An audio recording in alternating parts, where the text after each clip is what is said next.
Essa PEC faz alterações profundas na Constituição brasileira, mexe com abono salarial, com critérios de acesso ao BPC, retira recursos do Fundeb, tudo para caber no arcabouço fiscal.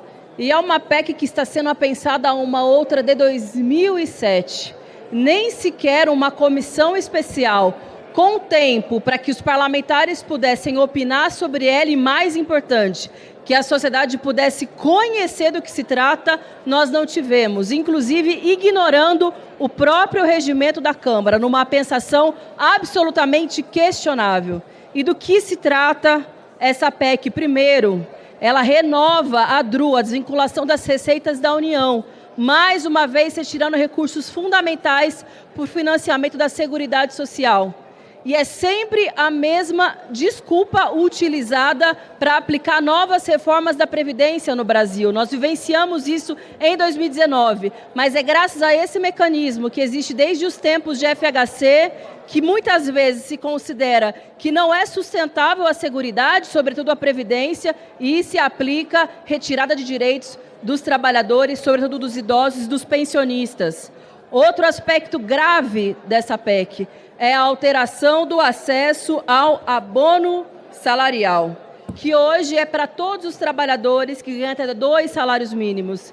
E nessa PEC tem uma proposta de que atinja gradualmente até aqueles que ganham 1 salário mínimo e meio.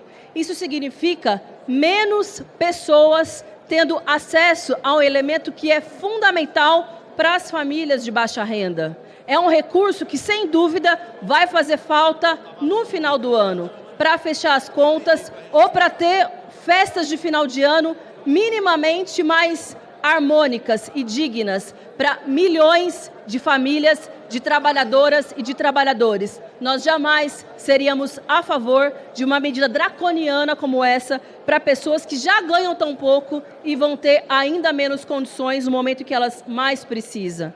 E também alterações no Fundeb, que é evidente. Nós reconhecemos que as alterações que seriam feitas de retirada de 20% foram para 10% e somente para o ano de 2025. Mas ainda assim significa que não será mais o MEC, mas serão recursos retirados do Fundeb, sobretudo das metas como o VAT, o VAR, o VAF, que são fundamentais para combater as desigualdades, principalmente nos municípios e nos estados mais pobres, que mais têm dificuldades de, inclusive, atingir as metas do Plano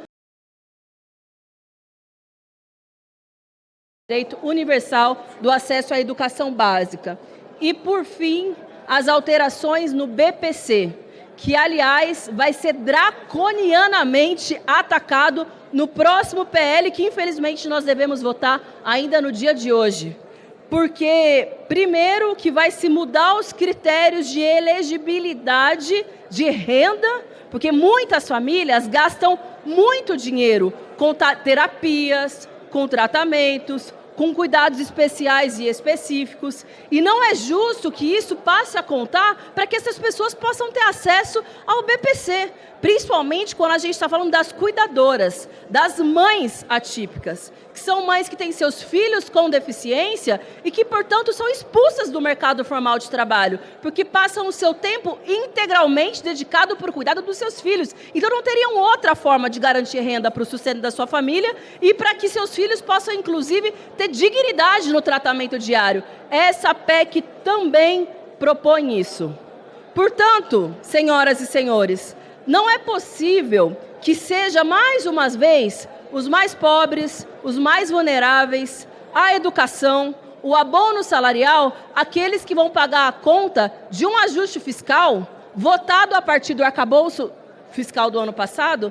Não é possível que, em 2023, em 2024, num contexto em que nós conseguimos derrotar a extrema-direita, se faça um projeto que atinge os mais pobres e, além do problema econômico e social que isso traz, me desculpem, mas isso é um problema político que, infelizmente, pode pavimentar a demagogia de uns e outros, que vêm aqui defender contra essa PEC, mas que, quando foram governo, defenderam e fizeram pior, mas que agora se sentem encorajados para enganar a população brasileira. Não é possível que se vá adiante com um projeto ruim politicamente inclusive como esse.